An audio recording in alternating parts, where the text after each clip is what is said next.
Hello বন্ধুরা, এখন ঘড়িতে রাত 12টা বাজে। 12:22 আজ শনিবারের রাত, রবিবার পড়ে গেছে। তো আমার দুদিন ধরে প্রচণ্ড জ্বর, খুব কষ্ট হচ্ছে। আজকে শুক্রবারটা, গতকালটা তবে একটা রকম ছিল। দেখো চোখ টোক পুরো লাল হয়ে গেছে। এখন প্রচণ্ড বমি হলো, গা জ্বরে ঠকঠক করে কাঁপছে। সেই মামের নাচের ক্লাস থেকে এসেছি, সেইভাবে আমি কোনো জামা কাপড় আর কিছু চেঞ্জ করতে পারিনি। আবার সিজন চেঞ্জ হচ্ছে,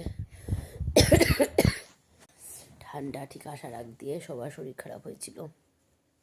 নতুন নতুন ঠান্ডা, এখন ঠান্ডা যাওয়ার সময় চলেছে, হাত পা ঠকঠক করে কাঁপছে, হাঁটুফাটুগুলো যন্ত্রণা করছে। মামা এখন ওর বিছানা রেডি করছে, শোবো। ঘুম তো আবার হবে না, ওখানে গা কাঁপছে, তো সোয়েটারও খুলবো না, ঠিকভাবে পায়ে মোজা পরি, কম্বল মুড়ি দিয়ে সে থাকে। আসার পথে এই যে এটা হচ্ছে ক্যালপল 650 রুপিস, মানে 50 পাওয়ার রুপিস বলছি, 650 পাওয়ারে নিয়ে এসেছি।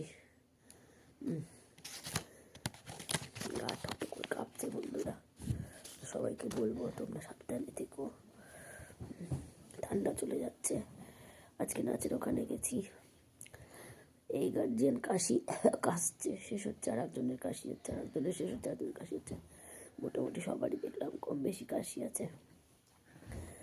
আজ বিবাহবার্ষিকী গেল আমার, 24শে জানুয়ারি, 10ই মাঘ। সারাদিনে ভাত চুকো আমি খেতে পারিনি, এত কষ্ট হয়েছে। মা বাবার সাথে একটু দেখা করতে গেছিলাম,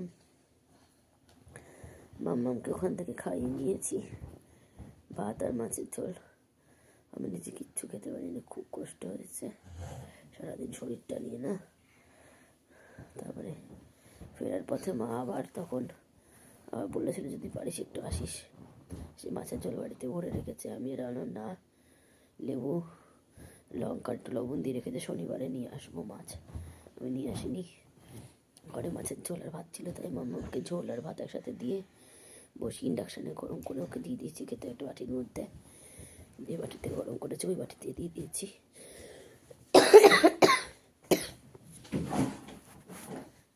প্রচণ্ড মাত্রায় কাশি হলো বন্ধুরা, শরীরটা একদমই খারাপ লাগছে।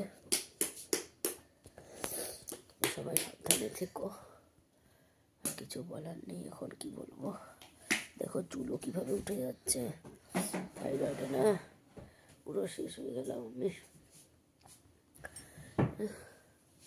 এরকমভাবে কষ্ট পাওয়ার থেকে যদি ঠাকুর একবারে নিয়ে নেয় তাও ভালো, তাও তো নেয় না, এত কষ্ট কেন দেয় কে জানে।